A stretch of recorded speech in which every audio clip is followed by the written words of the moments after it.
नमस्कार दोस्तों, डेट है आज की 22 जून 2023 और स्वागत है आपका एटोएल डिस्कशन में। 3 इश्यूज डिटेल से, बाकी न्यूज़पेपर के आर्टिकल्स, एथिकल पर्सपेक्टिव से, एग्जांपल्स, समरी, रिवीजन, बहुत कुछ डिस्कस करेंगे आज। लेकिन डिस्कशन स्टार्ट करने से पहले एक एथिकल डेफिनेशन, मोरालिटी। मोरालिटी क्या होता है? It is set of rules, beliefs which guides our actions. जैसे देखो, सही क्या है, गलत क्या है, मेरी सही और गलत की डेफिनेशन अलग है। जिस चीज़ को मैं सही मानता हूं, कोई दूसरा पर्सन उस चीज़ को गलत मान सकता है। मतलब समझ गए, मेरे बिलीव्स अलग हैं, मेरी सोच अलग है, जिसके बेस पे मेरे एक्शंस होते हैं। फॉर एग्जांपल, कोई पर्सन है ए, वो बहुत गरीब है। अब उसने देखा कि किसी अमीर आदमी का पर्स गिर गया, तो उसके बिलीफ ऐसा हो सकता है कि अमीर लोगों के पास में तो वैसा ही बहुत पैसा है, समाज में हमारे जैसे गरीब के साथ शोषण हो रहा है, तो वो क्या करेगा, वो पर्स उठा लेगा, उस पैसे का यूज़ करेगा, क्योंकि उसकी सोच अलग है। उसकी बिलीफ ये है कि हमारे साथ ऑलरेडी अत्याचार हो रहा है, तो अमीर आदमी का पर्स गिरा है, वो पैसे मैं यूज करता हूं, इससे बल्कि जस्टिस हो रहा है। तो जो ए पर्सन की सोच है ना, उसके हिसाब से ये चीज मोरल है, क्योंकि उसका बिलीफ जो है, उसकी धारणा जो है, उसकी जो सोच है, उसके एक्शंस को गाइड कर रहा है। मतलब समझ गए, मोरालिटी वेरी कर सकती है पर्सन टू पर्सन। किसी जगह पे मीट खाना अलाउड है, इसको गलत नहीं माना जाता। किसी सोसाइटी में मीट खाने को गलत माना जाता है। तो ये हमने मोरालिटी की डेफिनेशन डिस्कस की। आज के डिस्कशन का फर्स्ट इंपॉर्टेंट आर्टिकल, वो लोग जो देखो परिवार में डिप्रेशन से ग्रस्त लोगों को केयर देते हैं, उनकी मेंटल हेल्थ से संबंधित है। जैसे परिवार में एक सदस्य है ए, वो डिप्रेशन में है, उसकी मेंटल हेल्थ खराब है, तो राइटर इस बात पे फोकस करते हैं इस आर्टिकल में कि ए पर्सन की सेहत का जो ध्यान रखता है ना, main person, for example B, A और बी पति पत्नी हैं। बी जो है वो पत्नी है, ए पति है, लेकिन इनकी मेंटल हेल्थ खराब है। तो ऐसी सिचुएशन में पत्नी यानी बी, जो केयर गिवर है, केयर देने वाली है, उस पर भी ध्यान देने की आवश्यकता है। उसी पर फोकस करता है ये आर्टिकल। आप जीएस पेपर सेकंड के इस टॉपिक से आर्टिकल को रिलेट कर सकते हो। देखो, हमारे देश की टोटल जितनी जनसंख्या है ना, उसमें से 6 से 7% लोग ऐसे हैं जो किसी न किसी प्रकार के मेंटल डिसऑर्डर से ग्रस्त हैं, फॉर एग्जांपल डिप्रेशन वगैरह से। हर 4 में से एक फैमिली ऐसी है जिसमें कोई ना कोई सदस्य जो है वो मेंटल हेल्थ डिसऑर्डर से ग्रस्त है। और जब कोविड-19 की महामारी आई ना, तो सिचुएशन और भी खराब हो गई। लॉकडाउन लगा। लॉकडाउन लगने की वजह से जो लोग मेंटल हेल्थ इश्यूज फेस कर रहे थे ना, बल्कि उनको आइसोलेशन में रहना पड़ा, तो वो किसी से अपनी प्रॉब्लम शेयर नहीं कर सके, तो प्रॉब्लम और भी बढ़ गई। इसके अलावा कोविड-19 की महामारी में बहुतों ने अपनों को खो दिया, वो डिप्रेशन में चले गए। कोविड-19 की महामारी की वजह से बहुत से लोगों को फाइनेंशियल प्रॉब्लम्स का सामना करना पड़ा, इससे डिप्रेशन में आ गए। महामारी में बहुत से लोगों ने भविष्य को लेकर स्ट्रेस लिया कि भविष्य में हमारा क्या होगा। तो इन सब फैक्टर्स की वजह से ना मेंटल हेल्थ डिसऑर्डर के केसेस और ज़्यादा इंक्रीज हो गए। और मेंटल हेल्थ प्रॉब्लम्स देखो ऐसी प्रॉब्लम्स हैं जिसके साथ ना समाज में एक स्टिग्मा भी अटैच्ड है। आपने अपने आस पड़ोस में देखा होगा, कोई पर्सन है, मेंटली इल है, दिमागी रूप से बीमार है, तो ना ज़्यादा लोग उसके नज़दीक नहीं जाते। इवन उसके परिवार से लोग दूरी बना के रखते हैं कि वो मेंटली पागल है, कुछ भी कर सकता है, दूरी बना के रखो। एक स्टिग्मा अटैच है, लोग दूर रहना पसंद करते हैं। एक और चीज़ देखो, मैं आपको बताता हूँ। जनरली देखो, सामान्यतः कोई पर्सन डिप्रेशन में होता है, किसी और मेंटल प्रॉब्लम से जूझ रहा होता है, तो लोग उसे ये नहीं बोलते कि वो डिप्रेशन में है। लोग बोलते हैं इसका एटीट्यूड ही खराब है यार, इसके मैरिटल ट्रबल्स चल रहे हैं, मतलब शादी में दिक्कत आ रही है, अरे ये तो यार जॉब को लेके स्ट्रेस ले रहा है, अरे इसकी तो गर्लफ्रेंड या फिर बॉयफ्रेंड छोड़ के चला गया, चली गई, उसकी वजह से परेशान है, अरे इसका पेपर क्लियर नहीं हुआ, उसकी वजह से परेशान है। रीजन कुछ भी हो, प्रॉब्लम तो डिप्रेशन की है ना। आप प्रॉब्लम तो देखो ना, फाइनली कंसिक्वेंस क्या निकला है, रिजल्ट क्या निकला है, रिजल्ट निकला है डिप्रेशन। तो उसका इलाज जरूरी है। अगर प्रॉब्लम ही नहीं पता लगेगी कि डिप्रेशन हो चुका है और कोई मेंटल प्रॉब्लम हो चुकी है, तो फिर इलाज कैसे होगा? देखो 90% से ज़्यादा साइकियाट्रिक पेशेंट्स जो हैं वो अपने परिवार के साथ रहते हैं, मतलब जिनको साइकोलॉजिकल प्रॉब्लम है ना, उनमें से 90% पेशेंट्स अपनी फैमिलीज़ के साथ रहते हैं। और केयर गिवर शुरुआत में मैंने आपको आर्टिकल में बताया था, वो पर्सन जो मेंटली इल पर्सन का ख्याल रखता है। ऐसे केयर गिवर वो भी स्ट्रेस में आ जाते हैं, क्योंकि ना वो भी बहुत सारी प्रॉब्लम्स का सामना करते हैं। अब ए और बी हस्बैंड वाइफ हैं, जो केस मैंने आपको पहले दिया। ए मेंटली इल है, डिप्रेशन का शिकार है। बी है वाइफ जो वर्किंग है। अब देखो, वाइफ को मेंटली इल पर्सन का भी ख्याल रखना है, उसके हस्बैंड, वाइफ को अपने बच्चों का भी ख्याल रखना है, वाइफ को काम भी करना है, नहीं तो घर का खर्चा कैसे चलेगा। तो केयर गिवर जो है ना, केयर प्रोवाइड करने वाला, मेंटली इल पर्सन को जो केयर प्रोवाइड करता है, वो अनेकों तरह के चैलेंजेस फेस करता है। उसको फाइनेंशियल प्रॉब्लम भी आ जाती है, क्योंकि वो और कमाने वाला तो है नहीं जिसका वो ख्याल रख रहा है। उसको फिर इमोशनल प्रॉब्लम भी आती है। अब इंसान है, जो बंदा केयर प्रोवाइड कर रहा है वो भी बेचारा थक जाता है, कब तक केयर प्रोवाइड करेगा। उसको भी अंदर से लगता है कि यार मेरे साथ ऐसा क्यों हो रहा है। तीसरे नंबर पे जो मेंटली इल पर्सन है, उसका बिहेवियर और ज़्यादा कई बार ख़राब हो जाता है कि वो दवाइयाँ नहीं लेता। केयर गिवर सब कुछ प्रोवाइड कर रहा है, अच्छी केयर प्रोवाइड कर रहा है, लेकिन मेंटली इल पर्सन का बिहेवियर तो किसी का कंट्रोल में नहीं होता ना। वो कहता है कि मैं दवाइयाँ नहीं लूँगा, तो और ज़्यादा गुस्सा भी आता है कि यार इतना कुछ मैं कर रहा हूँ या कर रही हूँ, लेकिन सामने वाला मेंटली इल मेडिसिन नहीं ले रहा है, कैसे इलाज होगा, कैसे ठीक होगा। तो तमाम तरह की प्रॉब्लम्स फेस करनी पड़ती है केयर गिवर को। आज के समय में ना एक प्रॉब्लम और भी आ रही है।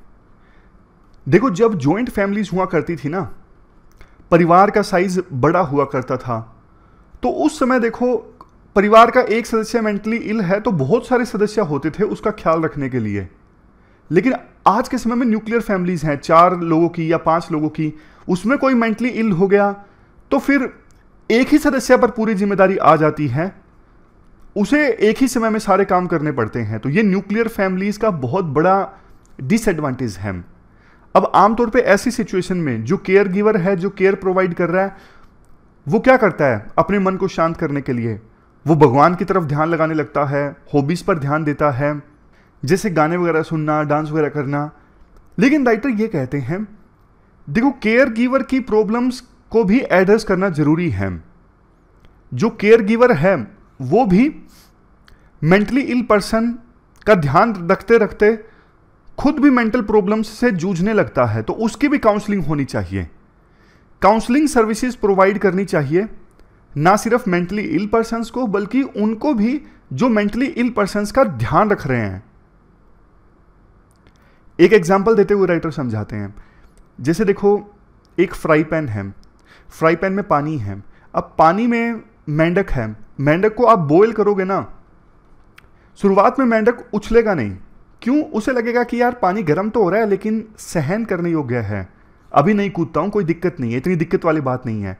टेम्परेचर पानी का बढ़ता जाएगा, लेकिन मेंढक ना कूदेगा नहीं, क्योंकि उसे लगता रहेगा कि यार ठीक है, मैं संभाल लूंगा, इतना गर्म पानी कोई दिक्कत की बात नहीं है। लेकिन ना एक स्टेज वो आएगी कि पानी बॉयल होने लगेगा, तब देखो मेंढक भी साथ ही बॉयल हो जाएगा, वो कूद नहीं सकेगा, फिर उसका शरीर जवाब दे जाएगा। वही होता है केयर गिवर के साथ। जो पर्सन केयर प्रोवाइड करता है ना मेंटली इल पर्सन्स को, उसको भी ये लगता है कि मेरी तो ठीक है, मेरी सिचुएशन तो ठीक है, मुझे कोई दिक्कत नहीं है, मैं अपने आप से संभाल लूंगा, मुझे कोई दिक्कत नहीं है। ऐसा करते करते एक स्टेज ऐसी आती है, वो खुद ही मेंटली इल हो जाता है, और बाद में फिर उससे उबरने के लिए बहुत कुछ अलग से करना पड़ता है। आमतौर पे हमारे देश में जो प्रोग्राम है ना, जैसे नेशनल मेंटल हेल्थ प्रोग्राम है या फिर decentralised district mental health programme है, ये ना मेंटली इल पेशेंट्स पे, जो मेंटली बीमार हैं उन पे फोकस करते हैं, बट उन लोगों पे फोकस नहीं करते जो उन मेंटली इल पर्सन्स को केयर प्रोवाइड करते हैं घर में। इसलिए जरूरी यह है कि उनके लिए भी एक स्ट्रक्चर्ड इंटरवेंशन प्रोग्राम चलाया जाए, स्पेशल प्रोग्राम उन लोगों के लिए जो केयर प्रोवाइड करते हैं। इस प्रोग्राम में उनको एजुकेट किया जाए बीमारी के बारे में, मतलब जिसका वो ध्यान रख रहे हैं ना, उसकी बीमारी के बारे में, इसमें उनका क्या रोल और रिस्पॉन्सिबिलिटी होनी चाहिए, किस प्रकार से मेंटली इल पर्सन का ख्याल रखा जाए। केयर गिवर अपनी खुद की लाइफ पे कंट्रोल इस्टेब्लिश कर सकें, और देखो ये काम ना शुरुआत से ही होना चाहिए। जैसे ही कोई मेंटली इल पर्सन है, दिमागी रूप से बीमार है, उसका कोई फैमिली में पर्सन ध्यान रखना स्टार्ट कर रहा है ना, यानी केयर प्रोवाइड करना स्टार्ट कर रहा है, तो उसी समय ये प्रोग्राम चलाना चाहिए ताकि केयर गिवर मेंटल प्रॉब्लम्स से जूझे ही ना। और कुछ और सक्सेसफुल इंटरवेंशन मॉडल्स चलाए जा सकते हैं, जैसे कोग्निटिव बिहेवियरल थेरेपी। इसमें क्या होता है कि कनेक्शन पे फोकस किया जाता है, फीलिंग्स, थॉट्स, बिहेवियर, इन सब के बीच में क्या कनेक्शन है, और फिर पहचान के नेगेटिव थॉट्स को चैलेंज किया जाता है। साइको एजुकेशनल स्किल बिल्डिंग में क्या होता है, स्ट्रेस मैनेजमेंट जैसी चीज़ों पे काउंसलिंग की जाती है, एजुकेशन प्रोवाइड की जाती है। फैमिली काउंसलिंग में क्या होता है, परिवार के लोगों को इन्वॉल्व किया जाता है काउंसलिंग में। पीयर सपोर्ट में जैसे ए पर्सन है, स्ट्रेस से जूझ रहा है, क्योंकि वो केयर गिवर है, बी भी केयर प्रोवाइड करने वाला है किसी दूसरे पर्सन को, तो दोनों आपस में डिस्कस करेंगे कि यार मैं ये प्रॉब्लम फेस कर रहा हूँ, तुम भी ये कर रहे हो, दोनों एक दूसरे से सीखेंगे।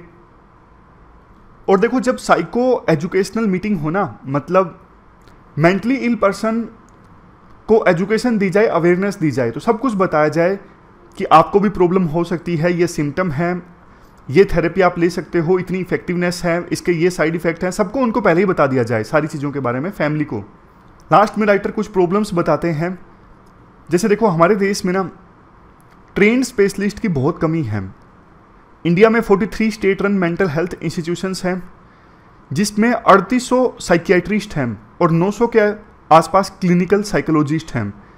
साइकियाट्रिस्ट जो है ना वो MBBS डॉक्टर होता है, वो मेडिसिन से ठीक करने की कोशिश करता है, और जो साइकोलॉजिस्ट होता है उसके पास साइकोलॉजी में डिग्री होती है।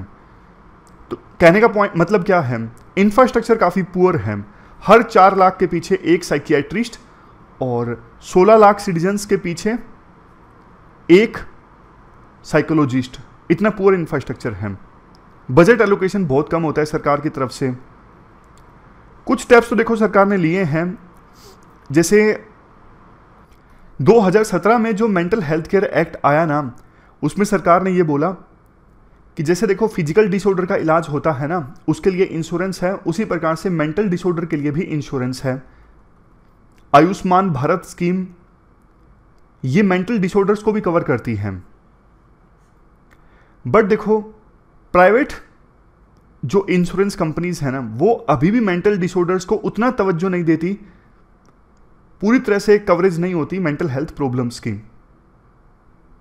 कुछ NGOs हैं जो अच्छा काम करते हैं, जैसे Mind Root, Lone Pack, the White Swan Foundation, but कितना काम कर लेंगे। ये तो वही बात हो गई ना, पूरे जंगल में आग लगी हुई है, उसको बुझाने के लिए सिर्फ एक फायर ब्रिगेड की गाड़ी पहुंची है, नहीं बुझा पाएगी वो आग। उसी प्रकार से ये 3 NGOs कितना कर लेंगे। तो लास्ट में आर्टिकल यही बोलते हैं, वेरियस स्टेक होल्डर्स के बीच में पार्टनरशिप होनी चाहिए, केयर गिवर्स का ध्यान भी रखना जरूरी है। इसके बाद नेक्स्ट आर्टिकल इंडिया और नेपाल रिलेशंस से संबंधित है। आप GS पेपर सेकंड के इस टॉपिक से आर्टिकल को रिलेट कर सकते हो। नेपाल देखो हमारा पड़ोसी देश है, और नेपाल के प्रधानमंत्री पुष्प कमल दहल प्रचंड भारत की यात्रा पर आए थे, और नेपाल के प्रधानमंत्री की भारत यात्रा के दौरान क्या क्या निकल के आया, कौन से एग्रीमेंट हुए, क्या उनकी विजिट सक्सेसफुल रही नहीं रही, वो सारी चीज़ें डिस्कस की जा रही हैं इस आर्टिकल में।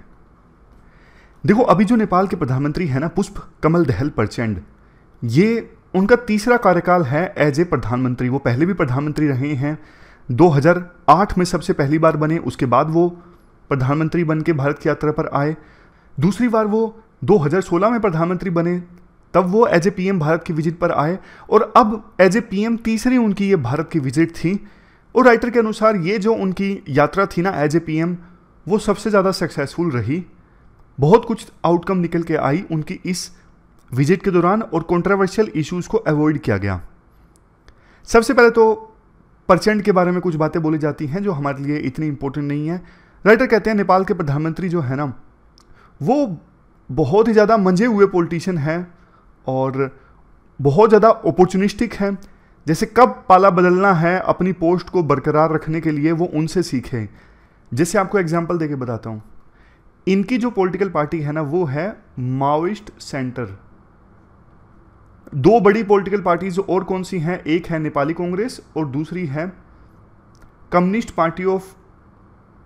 Party of Nepal unified Marxist Leninist, ये नाम है।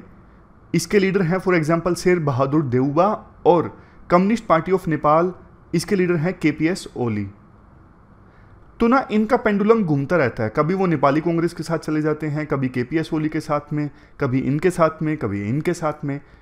जब इनको लगता है कि नीतीश कुमार की तरह हैं, मुझे एग्जाम्पल याद आया, मतलब इसे आप पॉजिटिव वे में समझिएगा।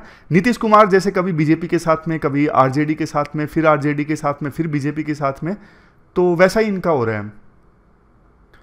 राइटर बोलते हैं देखो नेपाल की पॉलिटिक्स में ना काफ़ी ज़्यादा इंस्टेबिलिटी रहती है, एक पार्टी पूरी सीट्स जीतती नहीं है, अलायंस बनते हैं, अलायंस उतने मजबूत नहीं होते। 2015 में इन्होंने नया संविधान अपनाया। नया संविधान अपनाने के बाद में 2 बार इलेक्शंस हो चुके हैं नेपाल में, एक बार 2017 में, एक बार पिछले साल नवंबर में यानी 2022 में, और दोनों बार ना कोalition ही बना है, इस बार भी कोalition ही बना है। तो राइटर कहते हैं ये कोalition लंबा टिकना चाहिए, क्योंकि नेपाल में अगर स्टेबिलिटी रहती है तो फिर इंडिया को भी फायदा है। भारत के प्रधानमंत्री ना मोदी 2014 अगस्त में नेपाल की यात्रा पर गए थे। उस समय उन्होंने नेबरहुड फर्स्ट का नारा दिया था कि पड़ोस पहले है, बाकी देशों का हम बाद में सोचेंगे, पहले अपने पड़ोसी देशों के बारे में सोचेंगे।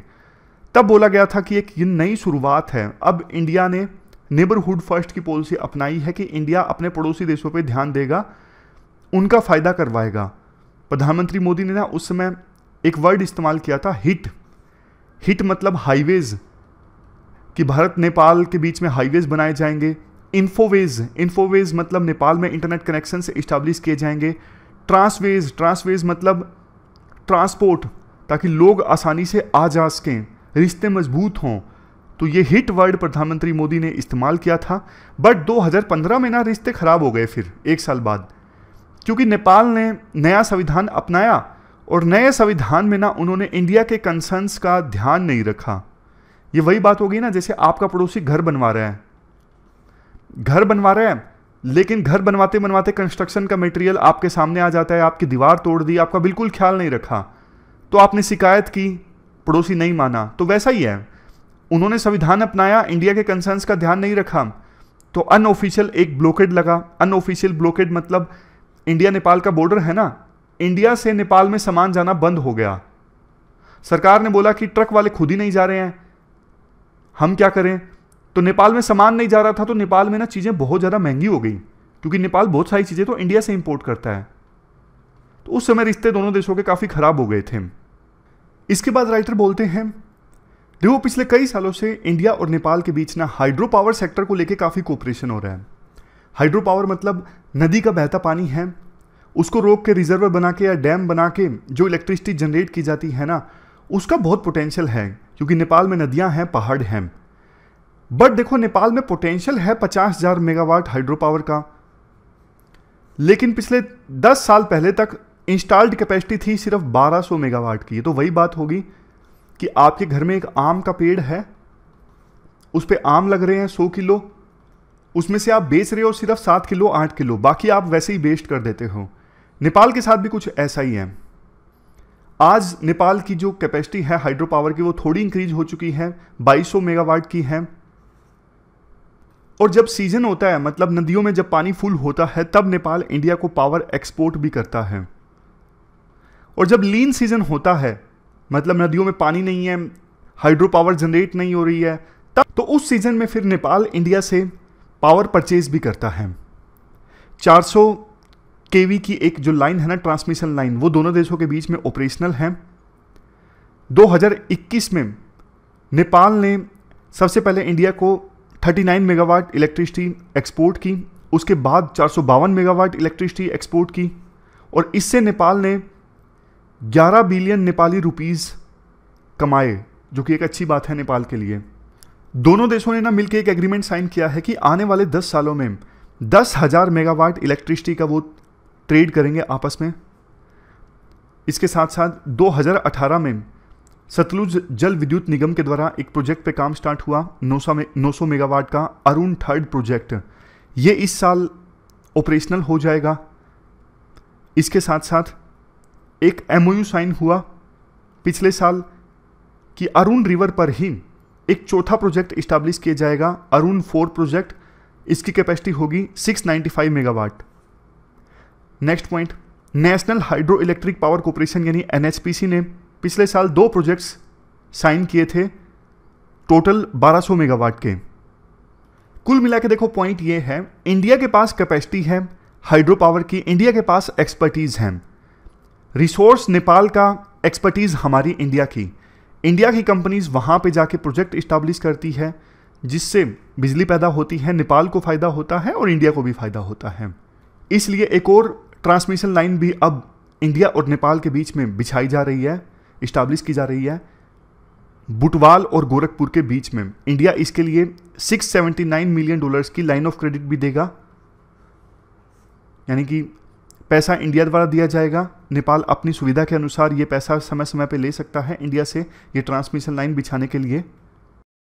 इसके साथ साथ देखो, इंडिया ने नेपाल को ये भी अलाउ कर दिया है कि आप हमारे देश से होते हुए ट्रांसमिशन लाइन बिछाइए और बांग्लादेश को इलेक्ट्रिसिटी बेच दीजिए। फॉर एग्जांपल, इंडिया से होते हुए बांग्लादेश को इलेक्ट्रिसिटी बेचना, ट्रांसमिशन लाइन इंडिया से जाएगी। अब कुछ इंटीग्रेटेड चेकपोस्ट के भी नाम हैं, जैसे देखो Rupaidiha Nepalgunj integrated checkpost. Integrated checkpost पे क्या होता है, सारा काम चलता है, जैसे टैक्स वगैरह लेना हो, किसी चीज़ की जांच करनी हो, सारा काम एक ही जगह पे हो जाता है इंटीग्रेटेड चेकपोस्ट पे। एक और चेकपोस्ट है जिसका नाम है सुनोली भैरवा इंटीग्रेटेड चेकपोस्ट। इस पे काम स्टार्ट हो गया है। और दुधारा और चांदनी, ये चेकपोस्ट वो है जिसको लेके एमओयू साइन हुआ है। प्लान ये भी है, जयनगर कुर्था रेलवे लाइन जो है, जो पिछले साल इनाग्रेट हुई थी, इसको एक्सटेंड किया जाए और भी लिंक्स इस्टेब्लिश किए जाएं रेलवे लाइंस के इंडिया और नेपाल के बीच में। अब पाइपलाइन की बात की जाती है, मोतिहारी और अमलेखगंज पेट्रोलियम पाइपलाइन ये ऑपरेशनलाइज हुई थी 2019 में। अभी काम चल रहा है इसे एक्सटेंड करने के लिए चितवन तक, और एक एमओयू भी साइन हुआ है नई पाइपलाइन के लिए झापा से लेकर सिलीगुड़ी के बीच में। इन प्रोजेक्ट्स की नेगोशिएशन में देखो लंबा समय लगा, अब इनका ना जबरदस्त ढंग से इंप्लीमेंटेशन जरूरी है। एक अच्छी बात देखो ये रही, नेपाल के प्रधानमंत्री की इस यात्रा के दौरान ना कोई कंट्रोवर्सी पैदा नहीं हुई, कोई कंट्रोवर्शियल इश्यूज पे ज़्यादा मीडिया ने हाईलाइट नहीं किया, टेंशंस नहीं पैदा हुई। 3 ऐसे इश्यूज हैं इंडिया और नेपाल के बीच में जिन पर ध्यान देने की आवश्यकता है। पहला है अग्निपथ स्कीम। देखो 1816 में ना एक प्रथा स्टार्ट हुई थी, नेपाल के जो लोग हैं ना ब्रिटिश इंडियन आर्मी में सर्व करने लगे, इंडियन आर्मी की गोरखा रेजिमेंट में। आज़ादी के बाद भी ये जो प्रथा थी ना कंटिन्यू रही, क्योंकि 1947 में ट्रीटी साइन हुई थी कि हम इक्वल ट्रीटमेंट देंगे नेपाल के सोल्जर्स को इंडियन आर्मी में, तो ये प्रथा ज्यों की त्यों बरकरार रही। अभी देखो नेपाल के लोग ना भारत में गवर्नमेंट सर्विस भी कर सकते हैं, Indian foreign service, IAS, IPS, इनको छोड़ के बाकी रेवेन्यू सर्विस तक ज्वाइन कर सकते हैं, आईआरएस ज्वाइन कर सकते हैं नेपाल के सिटीजन। लेकिन अब ना अग्निपथ स्कीम जो आई ना, जिसमें यह बोला गया कि 4 साल बाद सिर्फ 25% सोल्जर्स को ही रिटेन किया जाएगा, बाकियों को परमानेंट रिटायरमेंट दे दी जाएगी। तो नेपाल के यूथ जो इंडियन आर्मी में सर्व करना चाहते थे उनको धक्का लगा कि यार ये तो गलत हो गया, इंडियन आर्मी में काम करना हमारा एक मेजर सोर्स ऑफ एम्प्लॉयमेंट हुआ करता था, लेकिन आपने एकदम से ये स्कीम ले आए आप अग्निपथ, तो हमारे लोगों को कम रोजगार मिलेगा। ये पहला इशू है। दूसरा है काला पानी बाउंड्री इशू। काला पानी एक जगह है, अभी इंडिया के पास है, नेपाल कहता है ये हमारी जगह है। तो केपीएस ओली जब प्रधानमंत्री थे ना 2020 में, उनकी कुर्सी खतरे में थी। लोगों का ध्यान भटकाने के लिए ना उन्होंने नेपाल के संविधान में एक फेरबदल कर दिया और ऐसा नेपाल का मैप पास कर दिया जिसमें काला पानी को नेपाल के अंदर बताया गया कि यह हमारा एरिया है। अब देखो कोई भी पॉलिटिकल पार्टी इस मैप को वापस तो ले नहीं सकती। क्यों? क्योंकि जनता बोलेगी, जो भी पॉलिटिकल पार्टी ऐसा करेगी उसको जनता के गुस्से का शिकार होना पड़ेगा। लोग नहीं चाहेंगे ना ये एरिया अब इंडिया के पास जाए, है तो इंडिया के पास ही, लेकिन मैप उन्होंने जानबूझ के ऐसा एडॉप्ट कर लिया जिसमें काला पानी नेपाल के मैप में है। तो इस इशू को ध्यान से टैकल करना जरूरी है। तीसरा issue, India Nepal treaty of peace and friendship 1950 में ट्रीटी आई थी। नेपाल के लोगों का कहना है ट्रीटी अनफेयर है, क्योंकि ये ट्रीटी ना मुश्किल भरे समय में हमने साइन की थी। उस समय मोनार्की का रूल था, उस समय चाइना तिब्बत पे कब्जा कर रहा था, मतलब चाइना का डर था नेपाल के मोनार्की को, जो किंग का रूल था उस समय। तो मजबूरी में हमने ये ट्रीटी साइन की थी। ट्रीटी अनइक्वल तरीके से साइन की गई, इंडिया की तरफ से एम्बेसडर आए, हमारी की तरफ से प्रधानमंत्री आए, तो मतलब अनफेयर है ये ट्रीटी। इस ट्रीटी को चेंज कर दिया जाए। बातें तो काफ़ी समय से हो रही हैं कि इस ट्रीटी को चेंज कर दिया जाए, लेकिन चेंज हो नहीं रही है ट्रीटी, क्योंकि नेपाल के लोगों को पता है इससे हमें फ़ायदा होता है। नेपाल के जो ऑफिसर्स हैं वो इंडियन आर्मी में सर्व करते हैं, 2 स्टार जनरल्स तक रह चुके हैं, इंडियन प्राइवेट कंपनीज और पब्लिक कंपनीज में काम करते हैं नेपाल के लोग। तो इस ट्रीटी से उन्हें बहुत फ़ायदा मिला है। इसलिए नेपाल के पॉलिटिशियन जो हैं बोलते तो हैं कि चेंज करो 1995 से बोल रहे हैं, लेकिन जानबूझ के चेंज करना नहीं चाहते, क्योंकि उनको पता है इससे हमें फ़ायदा हो रहा है। तो इन 3 इश्यूज़ को ढंग से टैकल करना जरूरी है अगर रिश्तों को ठीक करना है तो। ये पूरा आर्टिकल हमने डिस्कस किया इंडिया नेपाल रिलेशंस। अब अगला जो आर्टिकल है वो हीट वेव से संबंधित है। आप जीएस पेपर 3 के इस टॉपिक से आर्टिकल को रिलेट कर सकते हो। हीट वेव मतलब unusually high temperature for a long time, 1 हफ्ते तक या फिर उससे कुछ ज़्यादा दिनों के लिए टेम्परेचर असामान्य रूप से ज़्यादा रहता है, तो वो हीट वेव की कंडीशन हो जाती है। ये मैंने आपको लेमैन लैंग्वेज में डेफिनेशन बताई, टेक्निकल स्पेसिफिकेशन और भी है। अभी इशू कुछ और है। यूपी के बलिया में ना हीट वेव के कारण हॉस्पिटल में ना बहुत सारी डेथ्स रिपोर्ट की गई।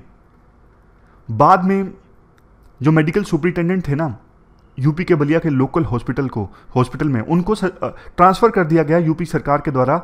सरकार ने अपना एक कमीशन भेजा यूपी के बलिया में जांच करने के लिए कि इतनी सारी डेथ्स क्या हीट वेव की वजह से पॉसिबल हैं। तो जो स्टेट गवर्नमेंट के द्वारा अपॉइंटिंग टीम थी ना, उन्होंने क्वेश्चन रेज किया कि एक बात बताओ, बलिया में ही हीट वेव की वजह से इतनी डेथ क्यों हो रही हैं, आसपास के जिलों में नहीं हो रही हैं? ऐसा तो है नहीं कि आसपास के जिलों में हीट कम पड़ रही है, सिर्फ एक जिले में पर्टिकुलर हीट ज़्यादा पड़ रही है।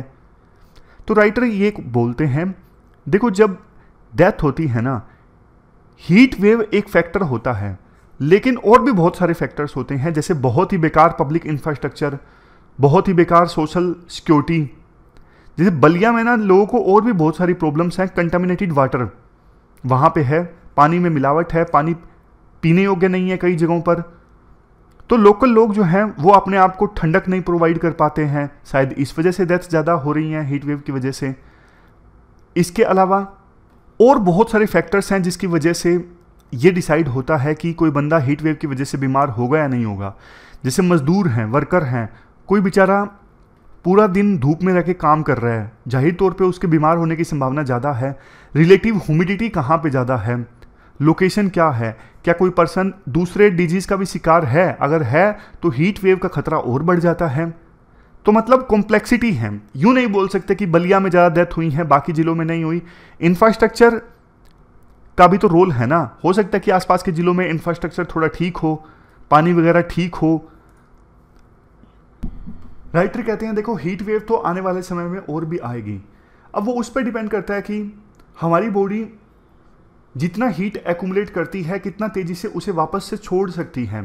मतलब रिसोर्स होने चाहिए लोगों के पास में हीट को बॉडी से शेड करने के लिए, यानी बॉडी हीट छोड़े ये इंश्योर करने के लिए। जैसे देखो शेड वगैरह होनी चाहिए, पेड़ ज़्यादा, पानी अच्छा अवेलेबल हो ताकि ठंडक वगैरह ली जा सके, ठंडा पानी जगह जगह पे। मतलब ये बेसिक चीज़ें जो नहीं होती जो हीट वेव से बचने की, वो बढ़िया से अवेलेबल होनी चाहिए जनता के लिए। यहाँ पे देखो कुछ चीज़ें मेंशन भी हैं, जैसे ड्रिंकिंग वाटर, इंडोर वेंटिलेशन, घर ऐसा हो जहाँ पे हवा आ जा सके, health care, regular work break, काम के दौरान रेगुलर ब्रेक, और प्रोटेक्शन अगेंस्ट वेज लॉस। मतलब मान लीजिए गर्मी बहुत ज़्यादा है, कोई पर्सन बेचारा घर से बाहर नहीं निकल पा रहा है गर्मी की वजह से, तो उसके वेजेस का जो लॉस हुआ उसकी भरपाई सरकार करे। जब कोई पर्सन हीट वेव से मरता है ना, उसकी डेथ होती है, तो क्वेश्चंस पूछे जाने चाहिए क्या उसको ये सारी एमिनिटीज़, ये सारी सुविधाएं मिली थी या फिर नहीं मिली थी। यूपी बिहार में क्या होना चाहिए, रिस्पॉन्स अच्छा होना चाहिए।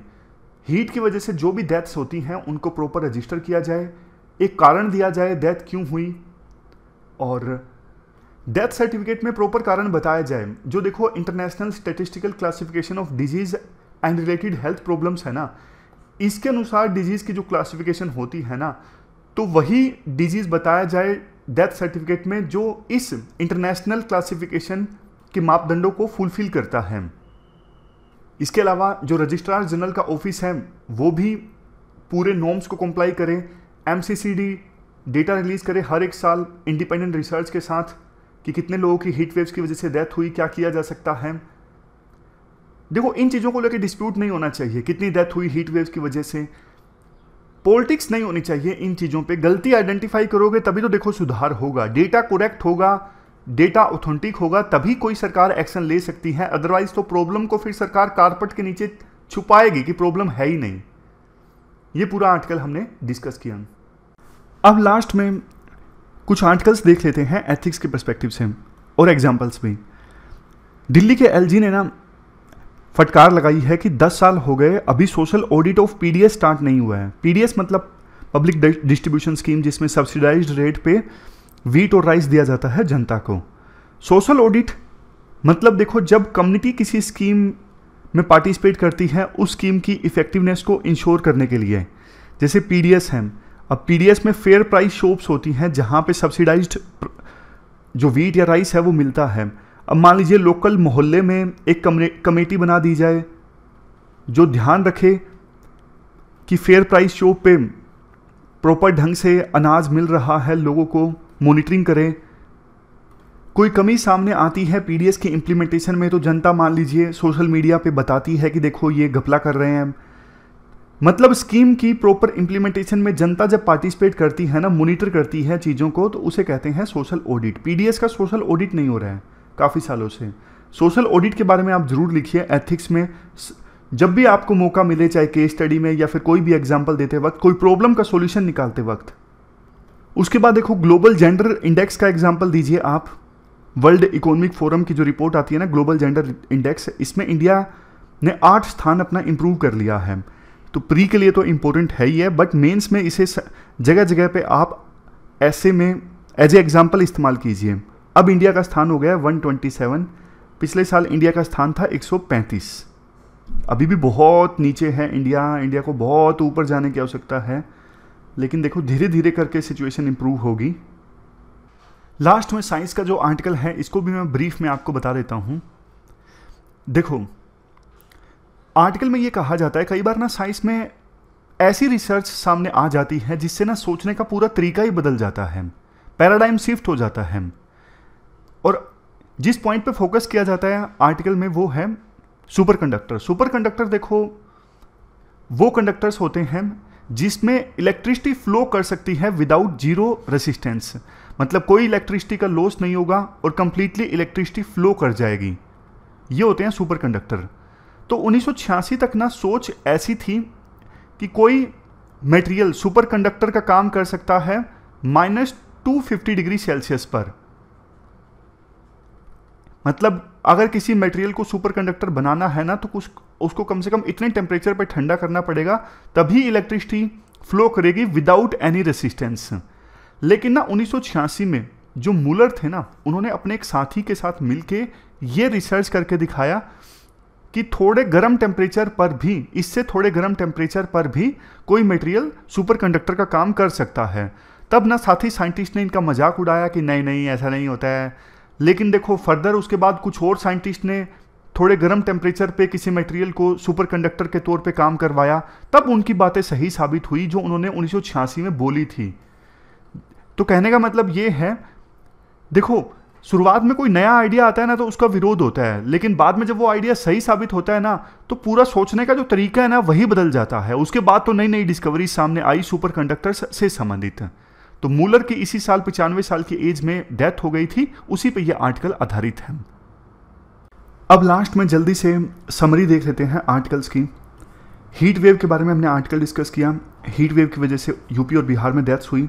कौन से फैक्टर्स हैं जो हीट वेव को इन्फ्लुएंस करते हैं, जैसे ऑलरेडी कोई पर्सन पहले से कोई डिजीज़ का शिकार है, ह्यूमिडिटी कितनी है, कितना घंटे वो घर से बाहर है धूप में। इंफ्रास्ट्रक्चर का भी रोल है, जैसे पानी की व्यवस्था है या नहीं है, इंडोर वेंटिलेशन, घर में हवा आ जा रही है कि नहीं आ रही है, हेल्थ केयर कैसा है, काम के दौरान ब्रेक लिए जा रहे हैं नहीं लिए जा रहे हैं। हीट वेव देखो तब खतरनाक हो जाती है, तब बॉडी हीट ज़्यादा एक्यूमुलेट कर रही है लेकिन बॉडी छोड़ नहीं रही है हीट। फिर हमने डेटा की इंपॉर्टेंस के बारे में बात की, डेटा अच्छे से कलेक्ट करना ज़रूरी है, स्टेट की रिस्पॉन्सिबिलिटी है अच्छी लिविंग कंडीशंस प्रोवाइड करना। अब हम बात करते हैं नेपाल वाले आर्टिकल की, नेपाल वाले आर्टिकल की समरी। कंटेक्स्ट, नेपाल के प्रधानमंत्री भारत की यात्रा पर आए, तीसरी विजिट थी एज ए प्रधानमंत्री। प्रचंड का पॉलिटिकल कैरियर के बारे में हमने बात की, कभी वो इधर चले जाते हैं कभी उधर चले जाते हैं। पॉलिटिकल लैंडस्केप कैसा है वो हमने बात की कि 2 बार इलेक्शन हुए हैं संविधान अडोप्ट होने के बाद में। फिर हमने बात की इंडिया नेपाल रिलेशंस, प्रधानमंत्री मोदी 2014 में विजिट के दौरान गए थे नेपाल की। हिट उन्होंने स्लोगन दिया था, हिट मतलब हाईवेज, इन्फोवेज और ट्रांसवेज। हाइड्रो पावर कॉर्पोरेशन का बहुत स्कोप है, हमने डिस्कस किया कि नेपाल के पास पोटेंशियल बहुत है लेकिन सिर्फ 2200 मेगावाट की कैपेसिटी है। फिर कुछ प्रोजेक्ट्स के बारे में बात की जिसको लेके एग्रीमेंट साइन हुआ है। कनेक्टिविटी और सब रीजनल कोऑपरेशन की बात की कि ये सारे इंटीग्रेटेड चेक पोस्ट बन रहे हैं, रेलवे लाइन बन रही है, पाइपलाइन इस्टाब्लिश हो रही है। लास्ट में कंट्रोवर्शियल इश्यूज़ की बात की। कंट्रोवर्शियल इश्यूज़ एक तो अग्निपथ स्कीम, दूसरा काला पानी बाउंड्री और तीसरा फ्रेंडशिप ट्रीटी जो 1950 में साइन हुई थी। ये क्वेश्चन है इंडिया नेपाल रिलेशन से संबंधित जो आपको एड्रेस करना है, इसका आंसर 250 वर्ड्स में देना है। फिर उसके बाद में हमने केयर गिवर की मेंटल हेल्थ से संबंधित आर्टिकल डिस्कस किया। सबसे पहले बात की कि मेंटल डिसऑर्डर इंडिया में बहुत ज़्यादा हैं, 6-7% पॉपुलेशन मेंटल डिसऑर्डर से ग्रस्त हैं। बहुत सारे केस अनट्रीटेड रह जाते हैं, डॉक्टर्स की कमी है। केयर गिवर का रोल बहुत इंपॉर्टेंट है, जो बंदा केयर प्रोवाइड करता है फैमिली में मेंटली इल पर्सन को, केयर गिवर की मेंटल हेल्थ पे भी बहुत गहरा असर पड़ता है। स्ट्रक्चर्ड इंटरवेंशन देने की आवश्यकता है, मतलब प्रॉपर एजुकेट किया जाए केयर गिवर्स को भी कि आपकी मेंटल हेल्थ पे भी नुकसान पहुंच सकता है।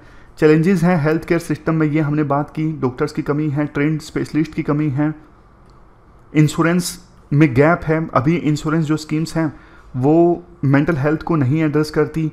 तो ये सारे पॉइंट्स आज हमने डिस्कस किए। ये क्वेश्चन है केयर गिवर की हेल्थ से संबंधित जो आपको आंसर देना है 250 वर्ड्स में। आज के डिस्कशन में बस इतना ही। Thank you very much for discussion.